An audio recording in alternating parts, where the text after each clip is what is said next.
Vamos deixar a Isso. cosmologia de lado, vamos deixar a origem da vida de lado, vamos pegar só essa origem das espécies. Por que existem tantos milhares... Quantos você falou?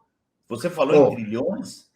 hoje eu li num livro de divulgação científica o autor falando em 4 trilhões de espécies de seres vivos. Nossa! É um número inimaginável.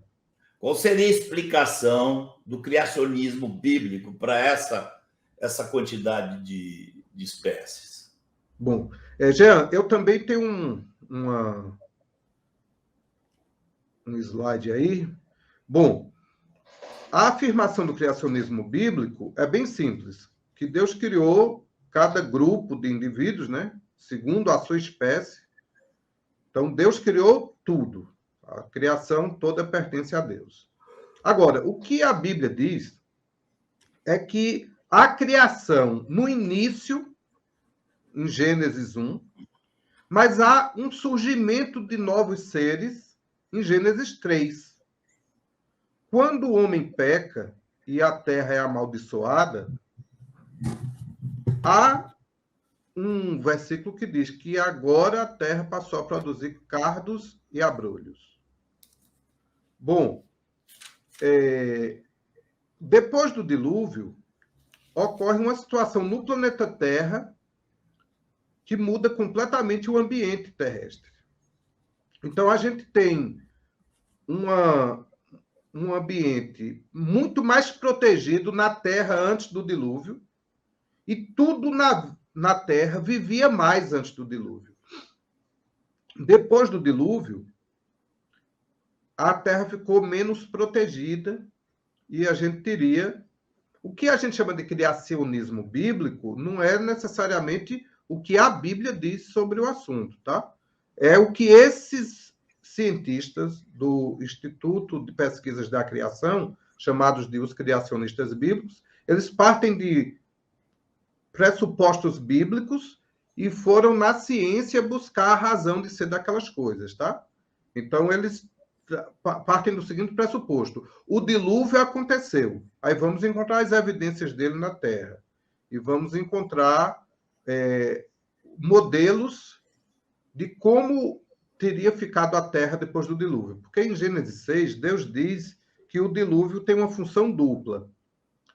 Deus estava trazendo uma extinção em massa para o continente, para a vida continental, não para as espécies aquáticas, e estava reduzindo a perspectiva de vida. Ele diz: não coabitará o meu espírito com o homem para sempre na Terra. A partir de agora, ele viverá 120 anos. Então, em Gênesis 6, há uma denúncia de que Deus estaria mudando não só a população da Terra, mas as condições do planeta Terra para a sobrevivência nela. Então, o criacionista bíblico começou a colocar isso em perspectiva. Como seria a Terra antes do dilúvio e como ela se tornou. Então, por exemplo, a primeira tese de que a Terra já foi um continente só foi de um criacionista, o Wegener. E ele acreditava num único continente e num único oceano antes do dilúvio, que foi o dilúvio que quebrou isso.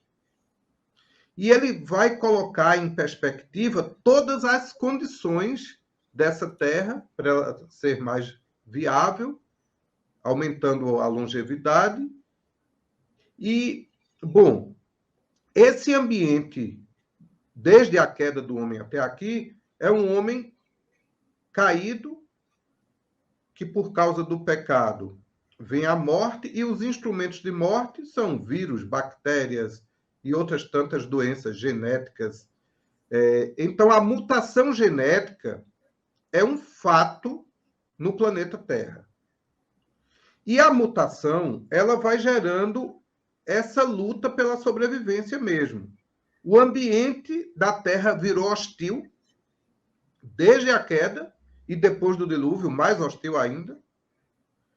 E, para sobreviver, todas as espécies lutam pela sobrevivência.